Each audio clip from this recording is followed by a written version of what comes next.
Boa noite a todos. Que a paz do nosso Mestre Jesus seja sempre em nossas orações. Aquele dia amanhecia bastante suave em Cafarnaum. As pessoas, sabendo da presença dele, já se aglomeraram em torno da casa de Simão Pedro, muito antes que o sol nascesse. A presença de Jesus era sempre uma grande novidade, era muito esperada, e aquelas pessoas que ali estavam buscavam todos o auxílio, a cura, a ajuda. E quando Jesus finalmente começou a atender, as pessoas se aglomeravam, se acotovelavam, se empurravam, na tentativa de penetrar naquela pequena casebre feito de pedras, onde morava Simão, a sua esposa, a sua sogra. E numa saleta muito pequena, Jesus começou a trabalhar desde cedo, promovendo as curas, e sempre perguntando a quem quer que fosse até ele: o que queres que eu faça? O dia transcorre com bastante trabalho, até que ao cair da tarde, Simão, no umbral da porta principal, onde fazia o controle da entrada das pessoas, observava que Jesus demonstrava um semblante cansado, o cabelo empapado de suor, mas o olhar sempre plácido e sereno, carinhoso e amoroso. Até que por fim, Simão então anuncia que seria chegada a hora de encerrar o expediente. As pessoas, obviamente, reclamavam uns, esbravejavam outros, porque o ser humano é bastante interessante na sua particularidade egoística, sempre quer para si. Se o outro conseguiu, se o outro foi atendido, se o outro recebeu, por que não eu? Por que não atende apenas mais um ou mais dois? Por que tem que encerrar agora? Mas Simão, sempre firme, promove então o encerramento do expediente, e as pessoas se vão reclamando e esbravejando. Jesus se recompõe, e quando a noite começa a cair, e aquele vento que sempre sopra das águas para a terra já começava a balançar as folhas das oliveiras, das tamareiras, eis que o mestre sai pelas portas do fundo da casa de Simão, caminha mais ou menos 5 passos e se assenta nas raízes de uma tamareira bastante frondosa, que se dobrava em direção à água, mas que tinha suas folhas penteadas no sentido oposto pelo vento que soprava do mar para a terra. Jesus então começa a apreciar as primeiras estrelas que cintilavam naquele céu bastante límpido, e ali ele se perde em suas reflexões quando Simão vai até a porta. E observando o mestre ali, ele se enche de orgulho e começa a pensar: ele é meu amigo, ele está na minha casa. E quando ele então estava perdido nesses pensamentos, eis que Jesus se vira e Simão percebe que ele chorava. Ele então preocupado caminha e, como sempre fazia, joelha-se postando aos pés de Jesus e apoiando seus cotovelos em uma das coxas do mestre. E ele, como sempre carinhoso, acariciava a cabeleira grisalha de Simão Pedro, e ele olha e diz: mestre, eu percebi que tu choras. Ah, com certeza tu choras por ser enviado de Deus e ter a capacidade de promover nessa terra imensa dos seus filhos grandes proveitos, grandes curas. Não, Simão, não é por isso que eu choro. Então provavelmente tu choras por causa daquela mulher, de alegria porque tu curastes. Não, Simão, não é por isso que eu choro. Então por que tu choras, mestre? Enquanto tu deverias rejubilar por ter tido a condição de levar alívio e cura tantas quantas pessoas. Simão, tu lembras já no começo da manhã, quando aquela mulher cega se aproximou de mim e eu permiti com que ela voltasse a enxergar a luz do dia? Como não, mestre? Foi extremamente emocionante. Pois bem, Simão, aquela mulher nesse exato momento está no seu quarto, observando as coisas que ele tem e pensando que agora que ela voltou a enxergar, ela irá se vingar de cada um daqueles que foi o responsável pela sua cegueira. Tu lembras, Simão, daquele jovem que no começo da tarde chegou aqui com as carnes carcomidas pela lepra, totalmente desfigurado em plena juventude, eu recompus as suas carnes? Sim, mestre. Não tem como esquecer esse momento lindo, onde todos aperceberam nos olhares de cada um aqueles membros se recompondo. Ele, Simão, nesse exato momento está no lupanar, exibindo a sua juventude, o seu corpo, e dizendo: agora que fui curado, vou gozar a vida no que eu puder e aproveitar tudo que a juventude puder me proporcionar.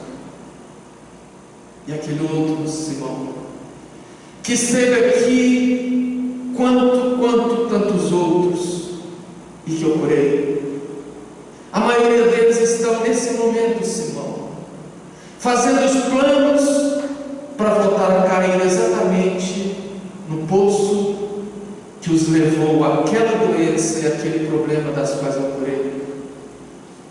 Nenhum deles, Simão, que foi curado das carnes, saiu daqui curado da alma. Essa história de Jesus diz exatamente sobre o que nós passamos neste momento. Porque se o Mestre estivesse vivenciando encarnado o exato momento que nós vivenciamos na Terra, com toda certeza também estaria chorando, demonstrando que nós até hoje, 2000 anos depois que ele trouxe a sua mensagem, não entendemos nada.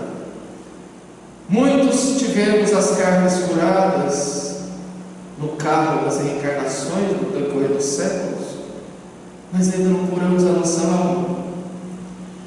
Nós vivemos um momento muito delicado da história.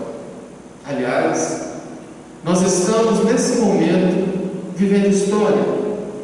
Para a grande maioria das pessoas, a vida até então vinha como um grande avião que se engrava nos céus em voo de cruzeiro, onde as coisas corriam como planejado, onde as coisas corriam de maneira natural, normal, com umas turbulências aqui, outras ali, mas que de repente todos fomos convidados a pousar de emergência esse avião para que nós evitássemos que ele caísse.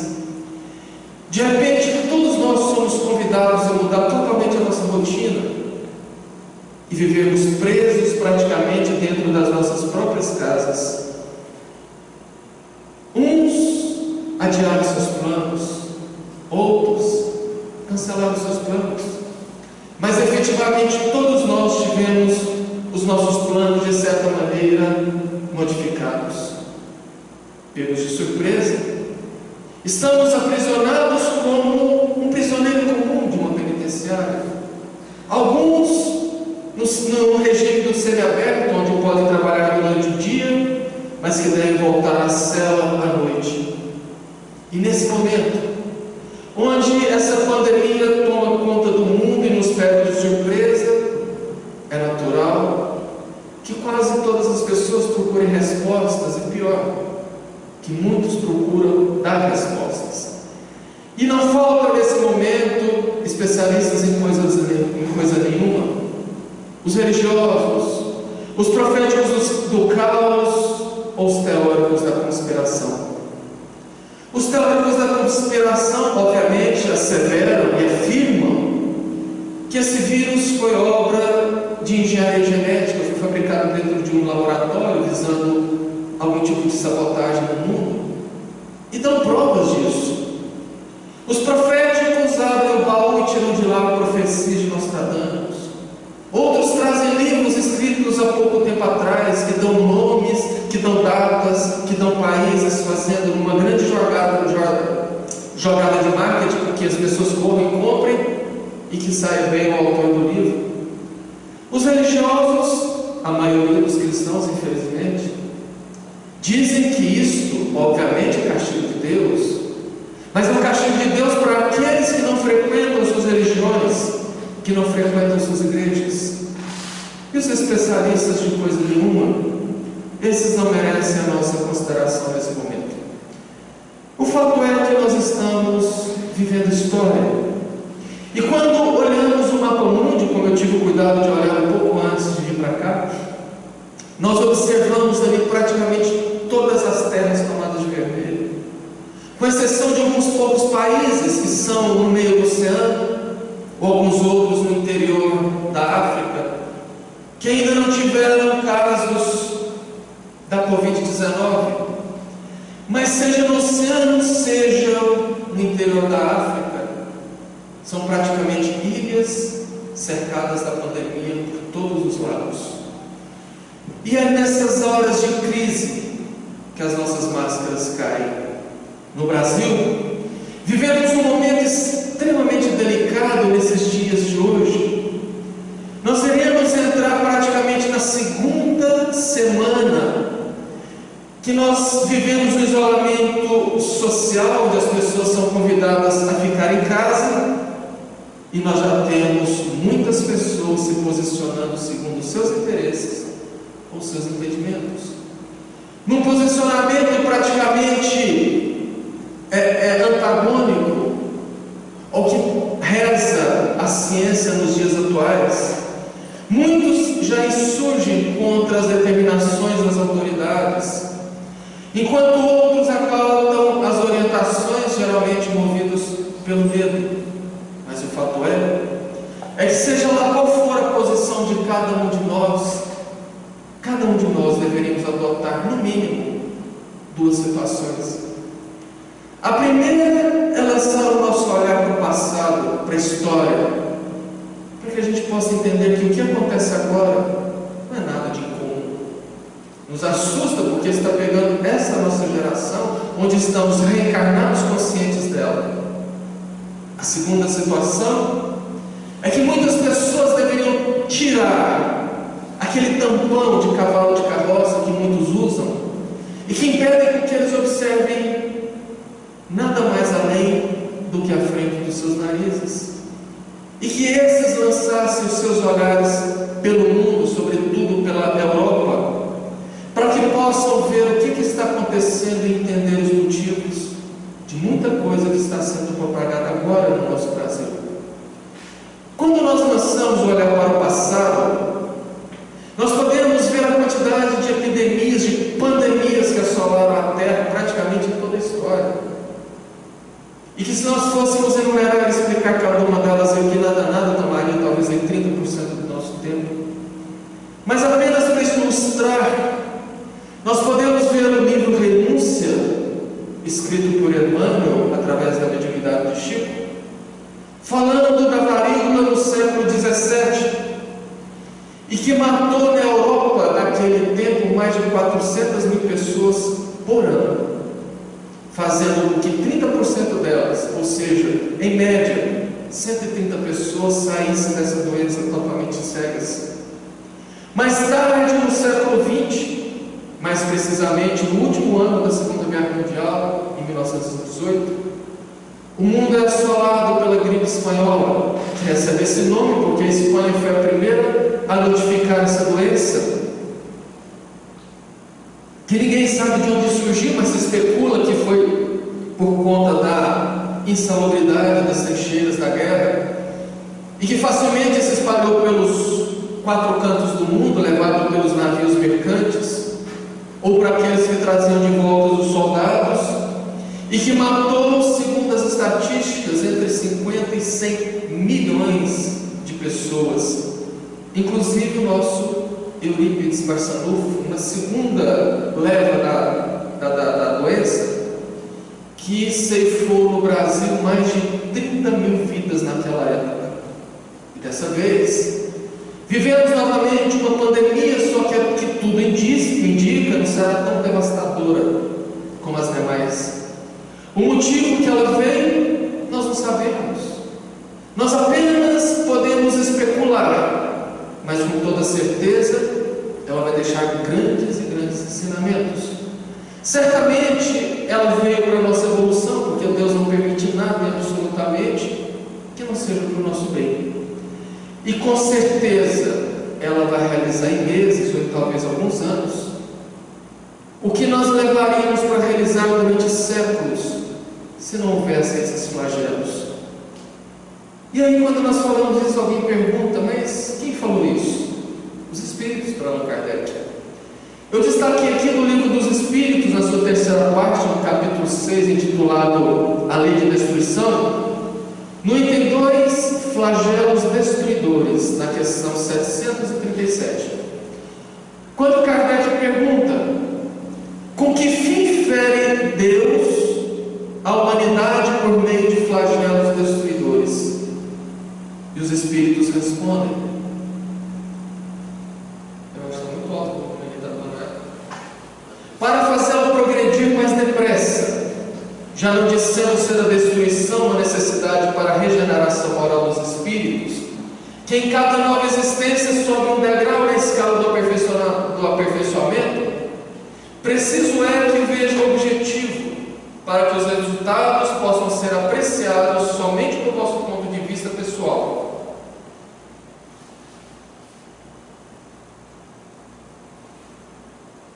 Porém, são frequentemente necessárias para que mais pronto se dê o advento de uma melhor ordem de coisas e para que se realize em alguns anos o que teria exigido muitos séculos.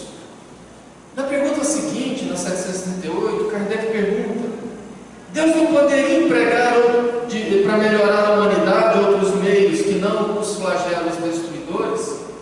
E os Espíritos respondem: sim, e diariamente os emprega, pois deu a cada um os meios de progredir pelo conhecimento do bem e do mal. E o homem que não aproveita, então, é necessário castigá-lo em seu orgulho e fazê-lo sentir a própria fraqueza.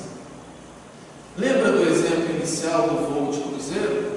Pois bem, dentro daquele voo, dentro daquele avião, estava lá um mundo onde governos se armavam uns contra os outros, em estratégias, em treinos de tropas, em orçamentos bilionários para armamentos para o domínio político.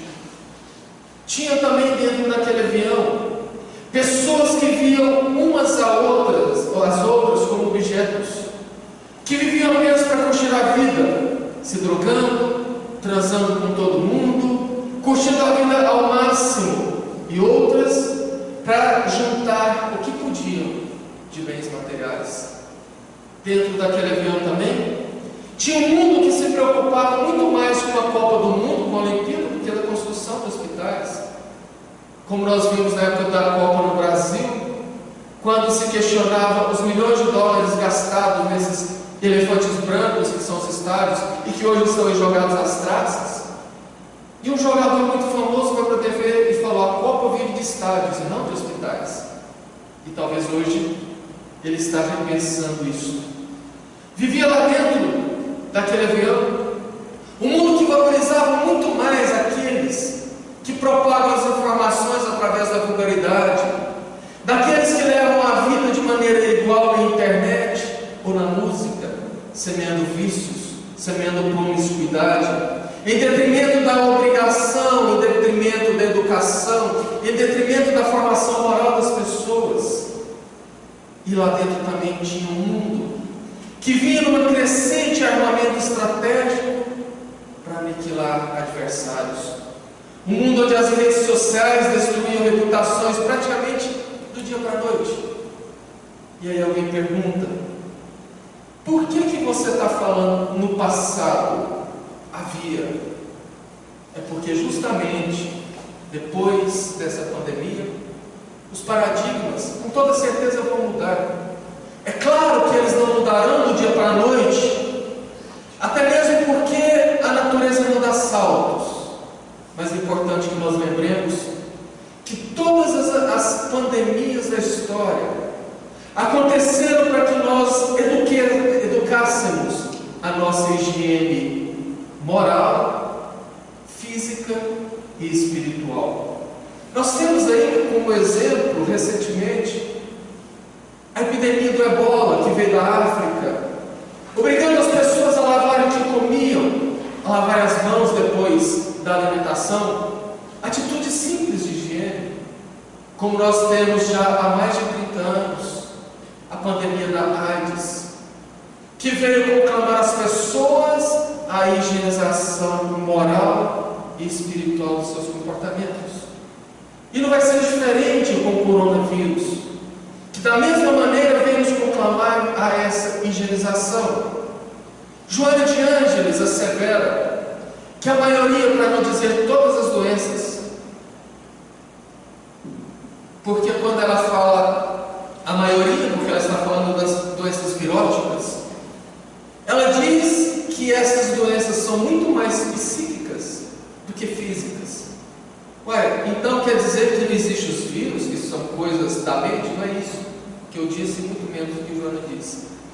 Quando ela fala que as doenças são muito mais psíquicas do que físicas, nós temos que procurar André Luiz em Evolução em Dois Mundos, quando ele fala das nossas predisposições mórbidas, onde ele afirma que todos nós nascemos predispostos geneticamente a praticamente todo tipo de doença, mas contudo é o nosso comportamento, são os nossos pensamentos, é a nossa vida que determina o disparo dessa doença, que determina a nossa atração psíquica àqueles grupos ou àquelas pessoas que possuem aquele vírus, e que vai permitir o nosso contato, que vai permitir o nosso contágio. Vide Madre Teresa de Calcutá, que tem na sua biografia um trabalho muito grande, que quando ela migrou da Índia para os Estados Unidos, na década de 1980, quando a AIDS começou a assustar todas as pessoas, e quase ninguém gostaria de trabalhar nos hospitais que davam socorro, justamente por medo do contágio, ela, como voluntária, foi trabalhar. E ali, cuidando daquelas pessoas de maneira muito amorosa, muito caridosa, teve um dos pacientes que apaixonou por aquela senhora jovem, extremamente simpática e carinhosa, e ao se declarar tendo a negativa dela, eis que num dado momento de loucura e na tentativa de vingança, tira um pouco de sangue contaminado de si e inocula nela através de uma agulha.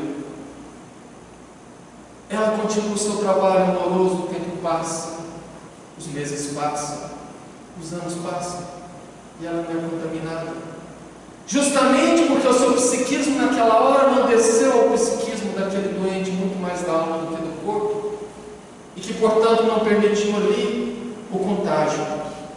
A doutrina espírita vem há décadas, a doutrina espírita vem há muitas décadas, nos alertando sobre a nossa mudança de comportamento, sobre a necessidade de pararmos de ver a vida como apenas esse mundo material, de pararmos de ver os nossos corpos, as nossas vidas apenas como corpos, porque infelizmente muitas pessoas, principalmente espíritas, são tão materializados que se veem como corpos que têm espíritos e não como espírito que possui um corpo. A doutrina espírita nos conclama a necessidade de voltar para dentro, de nos corrigir nas nossas paixões, nos nossos defeitos morais.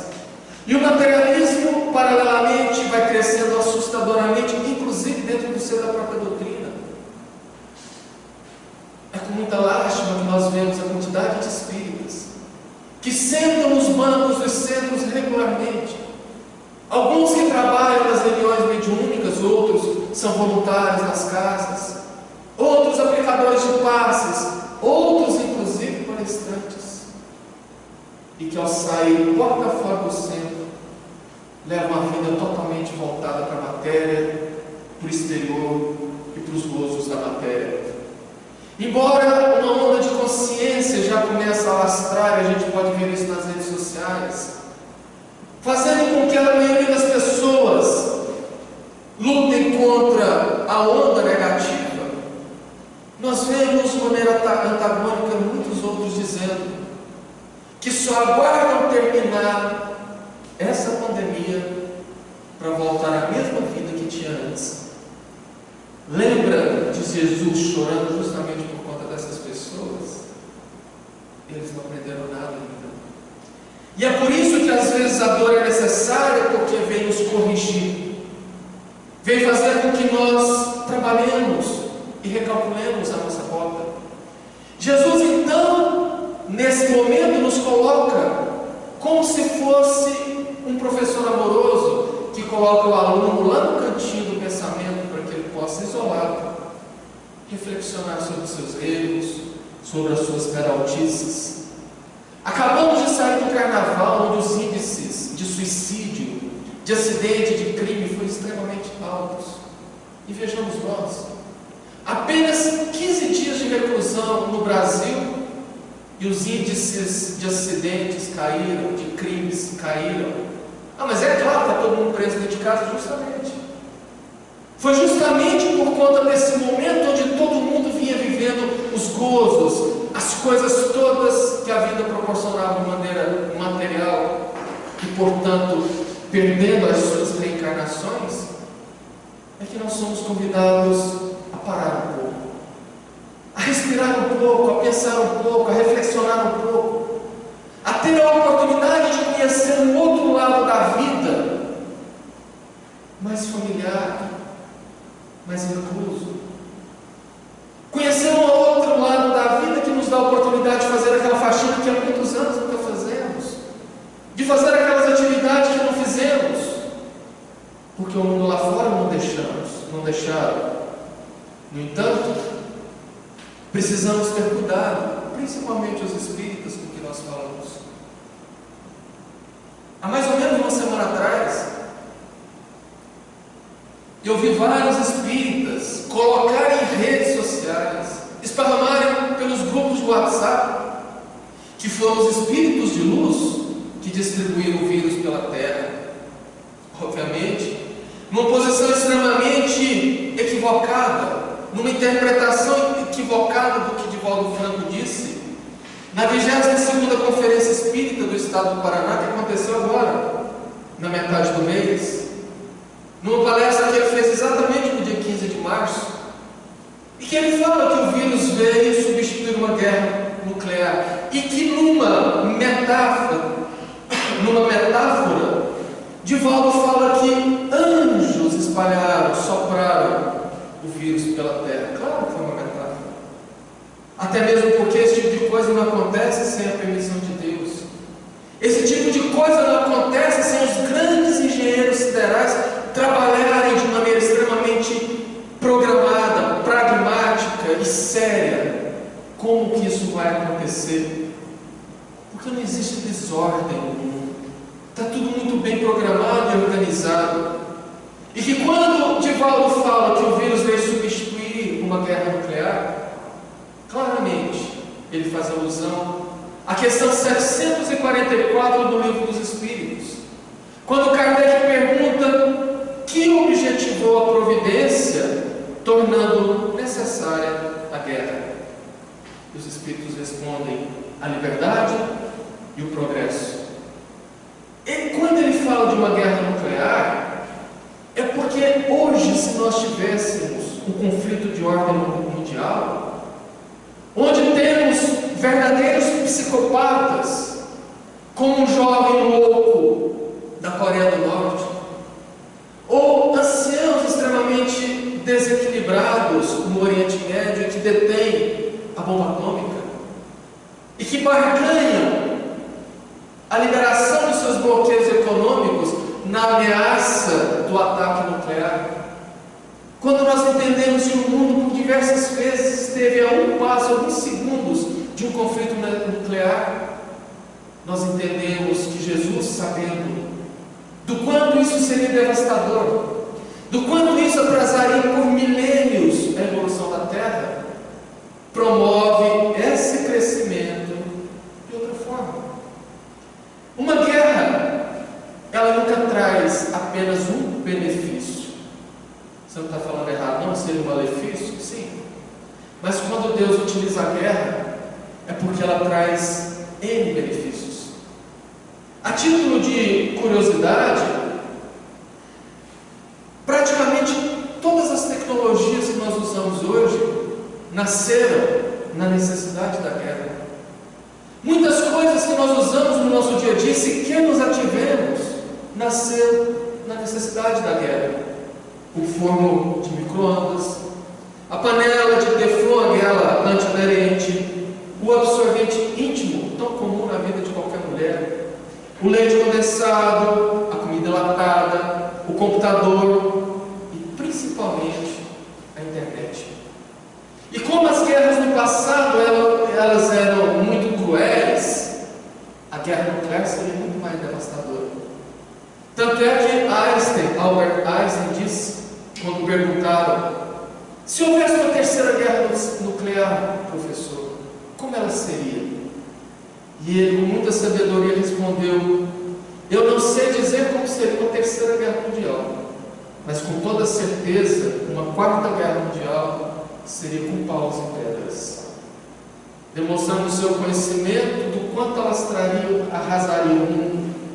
E nos conhecendo Jesus, sabendo das nossas atitudes, e ele sabendo, por exemplo, que desde o advento da bomba de Hiroshima e Nagasaki, que praticamente terminou a Segunda Guerra Mundial, e que começou ali uma corrida armamentista nuclear muito grande, quando inicia a Guerra Fria entre a antiga União Soviética e os Estados Unidos, e percebendo o plano espiritual maior, que o homem caminhava talvez para a destruição massiva, Jesus nos trata como um adulto trata dois filhos, duas crianças, que não param de brigar e fala para, e vira as costas, a criança volta a brigar. Aí de repente o pai inteligente, para não danar, para não bater, para não colocar de castigo, simplesmente dá um doce para cada um, e cada um sai para o seu canto e para a briga. Jesus trabalhou mais ou menos desse jeito.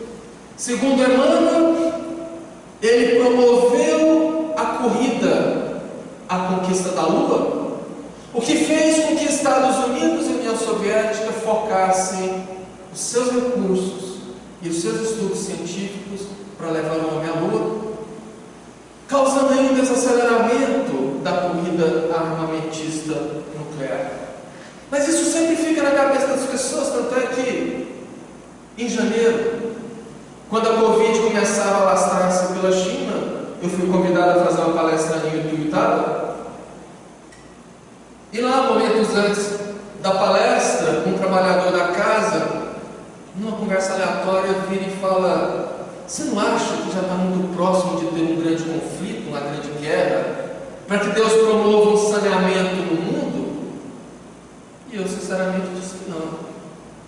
Deus não precisa mais desse tipo de coisa para promover uma parada do aumento da população ou um saneamento no mundo. Que ele teria outros mecanismos, e muito mais cedo do que eu imaginava. Eis aí o coronavírus. Um vírus, algo que aparentemente é tão minúsculo, tão insignificante em termos materiais, que nós não podemos pegar, que nós não podemos ver, a não ser através de um microscópio eletrônico, e que é um ser vivo tão democrático que nos revelou a todos dentro das nossas insignificâncias. No entanto, esse vírus nos convoca a rever os nossos pensamentos, nos convoca a rever os nossos comportamentos físico, moral e espiritual.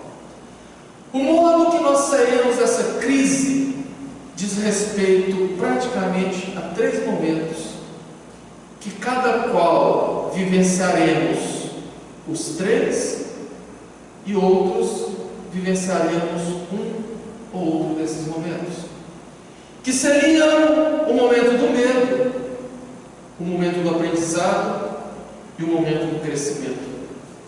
O momento do medo ele é muito complicado, porque ele pode gerar muitos problemas individuais e coletivos, como por exemplo, o medo do desabastecimento.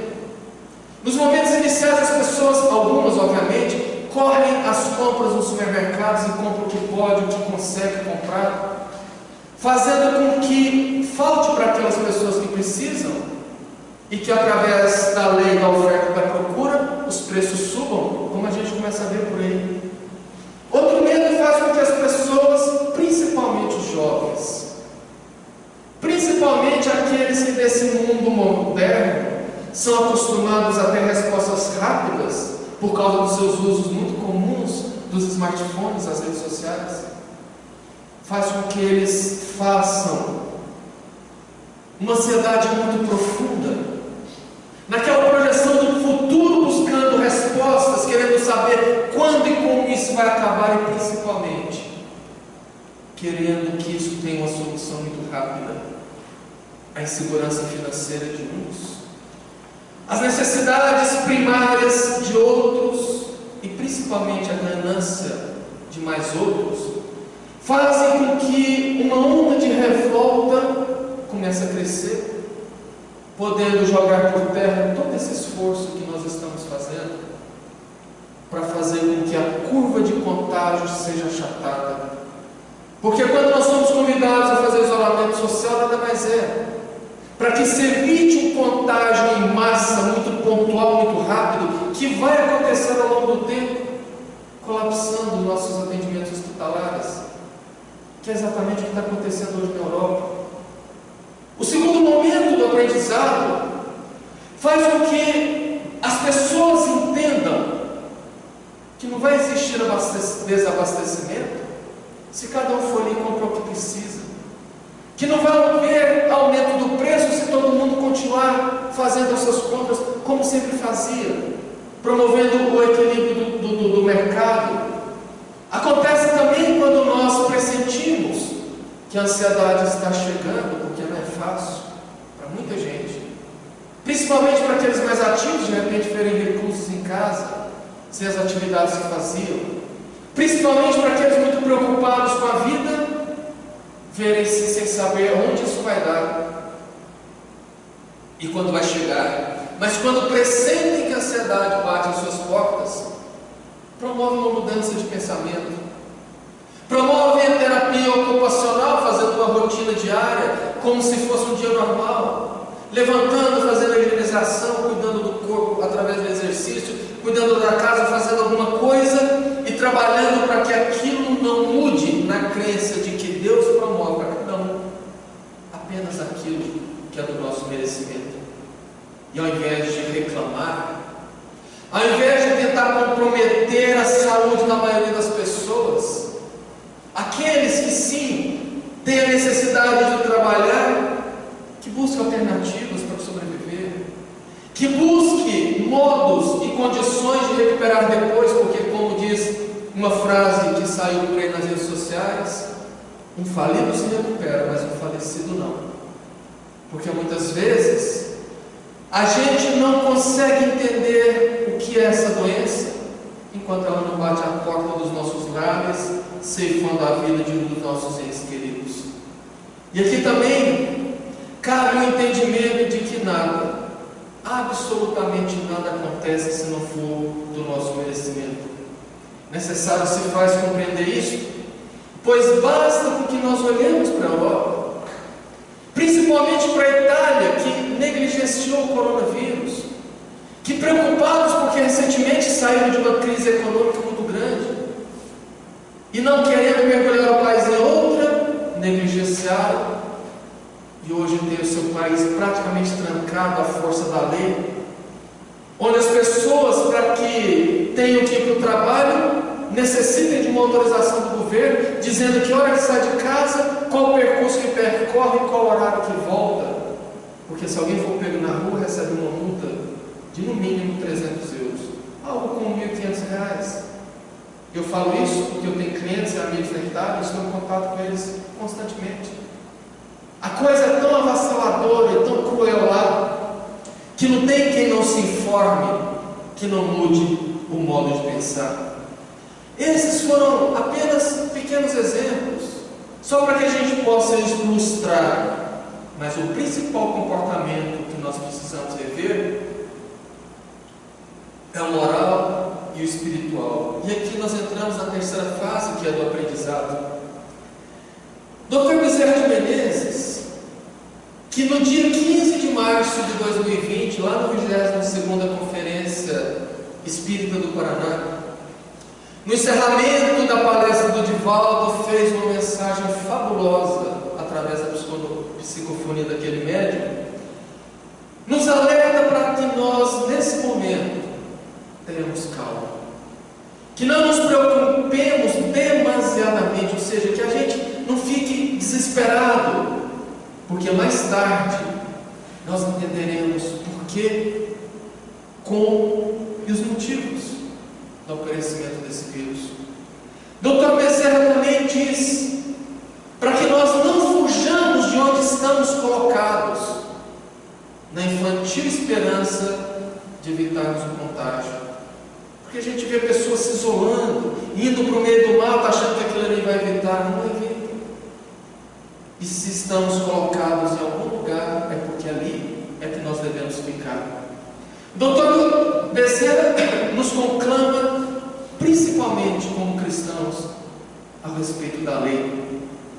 Diz que para que nós atendamos às determinações das autoridades sanitárias, porque elas estão embasadas nas ciências modernas, que olharam para trás e viram que quando teve a gripe espanhola, por exemplo, quando resolveram fazer o isolamento social, já não tinha mais tempo. E que em apenas um evento público na Filadélfia, promoveu no efeito cascata a morte de mais de 150 mil pessoas nos Estados Unidos.